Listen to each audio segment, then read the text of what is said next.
بسم الله الرحمن الرحيم. الحمد لله رب العالمين، وصلى الله وسلم على نبينا محمد وعلى آله وأصحابه أجمعين.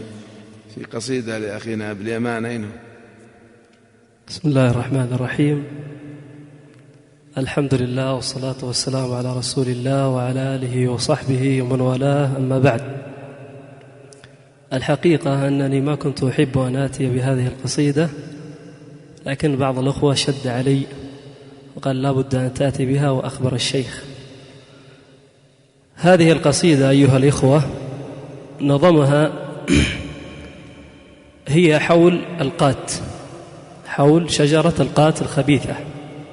وهذه القصيدة نظمها أحد أبناء البلاد من حضرموت من الريد الشرقية، وقد صاغ هذه القصيدة على أنها مناظرة ومناقشة بينه وبين أحد المخزنين. وهذه القصيدة مثل صوت صفير البلبل.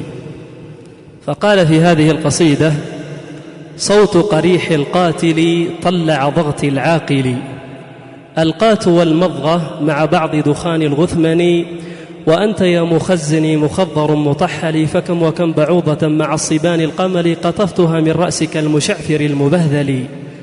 فقال لي لا لا لا ومع الكلام تفلي، عرفوا أصحاب القات لما يكلمك يتفل.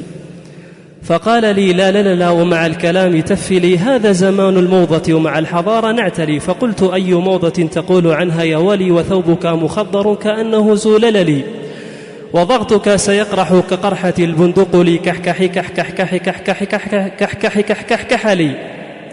فقال لي مغاضبا وصوته يجدلي: بالقات ننسى همنا والمشكلة تحللي، نرى الزمان مره كأنه عاسللي. فقلت يا مخزنا أما ترى يا خابلي، القات هدم شعبنا وضرره تجللي، الفقر من عدله والسعر دوما في علي، ونصرف الوظائف من أجل حق القاتل، يسرق أهل بيته من ذهب وماللي، والكبش بعبعبعي بعبعبعي بعبعبعلي، ولو تراه خائفا من فعل ذاك الرجل، يريد أن يبيعه ولو بحق القاتل. فهذه قلائل من كثرة يا عاقلي. فقال لي نعم نعم هذا بحق حاصل، أستغفر الله على ما كان لي من زللي، ثم طلبت عفوه لأنني سأرحلي، ولو تراني راكبا سيارة فترتري، فتارة أركبها وتارة أسحبلي، وصوتها طرطيطة طرطيطة طرطرلي، والناس حولي أمما وكلهم يقول لي نريدها زريبة نعطيك عنها سيكلي، وليت منهم هاربا نحو طريق الجبل، إلى لقاء رجل مخزن مغفل، يأمرني بقرحة يظنني سبهبلي. فقلت لا لا لا لا ولو بحجم الخردل. فقال لي مكلفا ولو بكيس الحنظل، أنا الأديب الركني وساكنا في منزلي، قصيدة نظمتها كأنها عصيدلي، أقول في مطلعها صوت قريح القاتل. وهذه نظمها رجل من أبناء بيت الركن من قبيلة باعباد.